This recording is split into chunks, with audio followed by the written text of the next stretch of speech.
En Francia había dos familias, la familia Colonna y la familia de los Orsini. Estos eran burgueses, que desde luego se disputaban el papado, porque ellos entendían que entre ellos podían nombrar la figura papal. Y desde luego, cuando se da toda esta disputa, viene y entonces Bonifacio VIII se percata de que mientras los Orsini y los Colonna estén en esa discusión, nada se va a lograr para que se nombre un papa.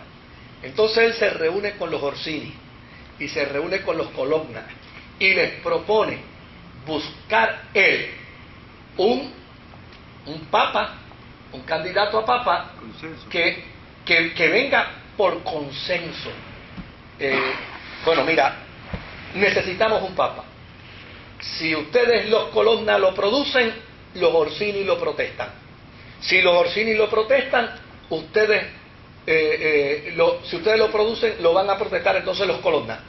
Por lo tanto, la Iglesia no se puede dar el lujo de no tener a un papa. Vamos entonces a nombrar temporalmente a un papa en lo que ustedes se ponen de acuerdo. Y desde luego, él media para lograr precisamente el que tanto los Orsini como los Colonna acepten un papa temporal. Y después de varias reuniones, los Colonna y los Orsini dijeron: estamos de acuerdo, no hay problema, vamos a nombrar entonces un papa temporal para el bien de la Iglesia. ¿Quién es el candidato que tú tienes? Yo mismo.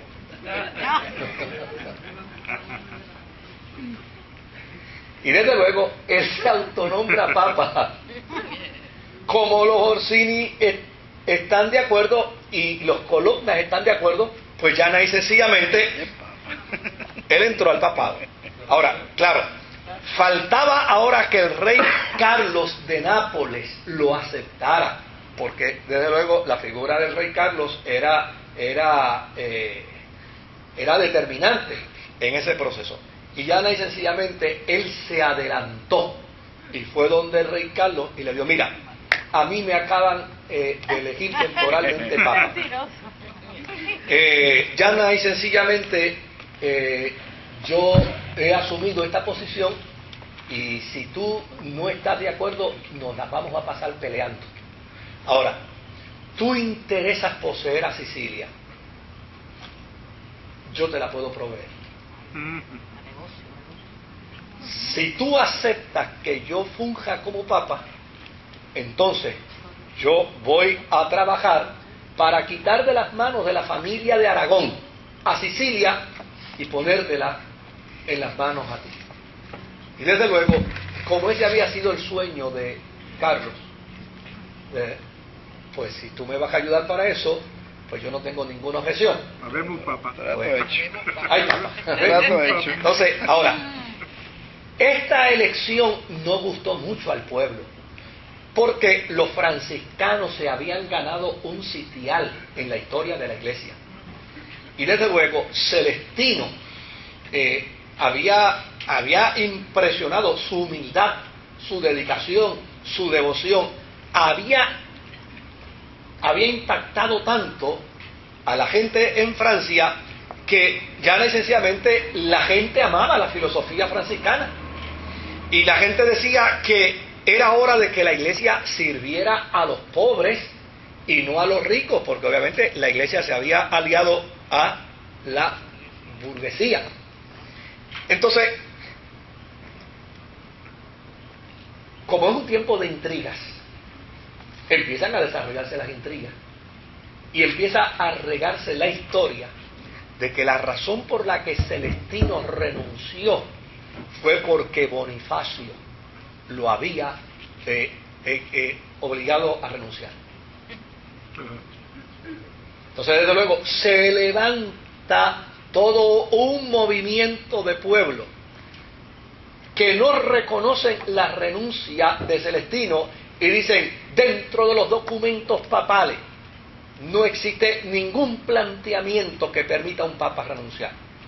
Por lo tanto, si tú renunciaste, ese es un acto tuyo personal, pero el pueblo te sigue reconociendo papa.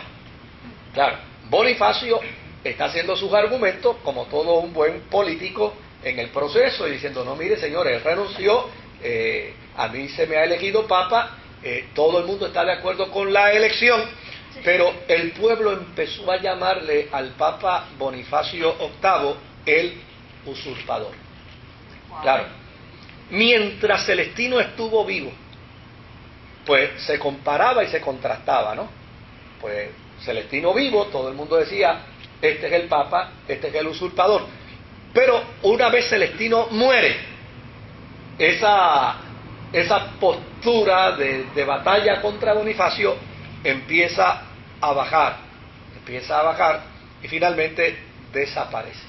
Bonifacio empieza a trabajar para afianzarse en su función papal y desde luego, como él tiene una visión del papado distinta a la que otros habían tenido en términos de servicio espiritual, la visión de él es que el papa debe ser tanto el servidor espiritual como el dirigente máximo del mundo.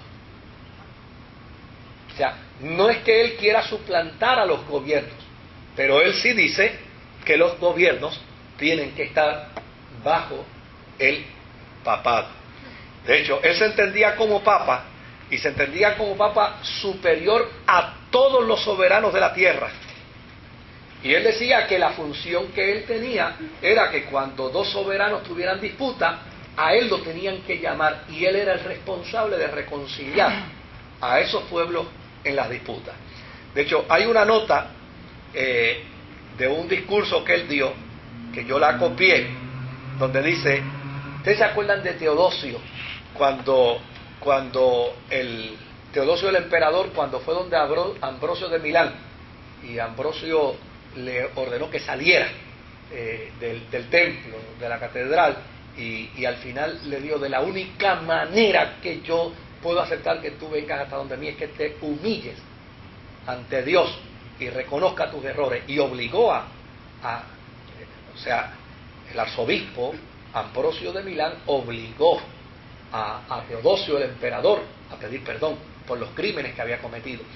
Pues este Bonifacio VIII decía, si el emperador Teodosio se humilló ante Ambrosio el arzobispo de Milán, ¿cuánto más no ha de humillarse un rey cualquiera, que es menos que un emperador, ante un papa que es mucho más que un arzobispo? ¿Ves cómo se da? No, pero no se asusten. Eso lo vemos hoy en día con los apóstoles, ¿sabes? Sí.